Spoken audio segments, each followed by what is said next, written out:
ایک قاضی صاحب جس کا نام ویر تھا نے اپنے شاگردوں کا امتحان لینے کے لیے ان کے سامنے ایک مقدمہ رکھا اور ان کو اپنی رائے لکھنے کو کہا۔ ایک شخص کے گھر مہمان آئے۔ اوس نے ان کی خاطر مدارات کے لیے اپنے ملازم کو دودھ لینے بھیجا تاکہ مہمانوں کے لیے کھیر بنائی جا سکے۔ ملازم دودھ کا برتن سر پر رکھے آ رہا تھا کہ اوپر سے ایک چیل گزری جس کے پنجوں میں سانپ تھا۔ سانپ کے منہ سے زہر کے قطرے نکلے جو دودھ میں جا گرے۔ مہمانوں نے اس دودھ سے بنی کھیر کھائی تو سب ہلاک ہو گئے۔ اب اس کا قصوروار کون ہے؟ پہلے شاگرد نے لکھا، یہ غلطی ملازم کی ہے، اسے برتن ڈھانپنا چاہیے تھا، لہٰذا مہمانوں کا قتل اس کے ذمہ ہے، اسے سزا دی جائے گی۔ قاضی صاحب نے کہا، یہ بات درست ہے کہ ملازم کو برتن ڈھانپنا چاہیے تھا، لیکن یہ اتنا بڑا جرم نہیں کہ اسے موت کی سزا دی جائے۔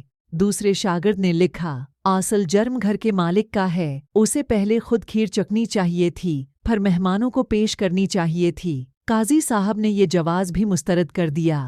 تیسرے نے لکھا، یہ ایک اتفاقی واقعہ ہے، مہمانوں کی تقدیر میں مرنا لکھا تھا، اس میں کسی کو سزاوار قرار نہیں دیا جا سکتا ہے۔ قاضی صاحب نے کہا، یہ کسی جج کی سوچ نہیں ہونی چاہیے، جج اگر مقدمات تقدیر پر ڈال دے گا تو انصاف کون کرے گا؟ چوتھے نے کہا، سب سے پہلا سوال یہ ہے کہ یہ سارا منظر کس نے دیکھا کہ چیل کے پنجوں میں سانپ ہے؟ کس نے سانپ کے منہ سے زہر نکلتا دیکھا؟ اگر اس منظر کا گواہ ملازم ہے تو وہ مجرم ہے، اگر گواہ مالک ہے تو وہ مجرم ہے، اور اگر کوئی گواہ نہیں تو جس نے یہ کہانی گھڑی ہے وہ قاتل ہے۔ قاضی صاحب نے اپنے چوتھے شاگرد کو شاباش دی اور صرف اسے قاضی کے منصب کا اہل قرار دیا۔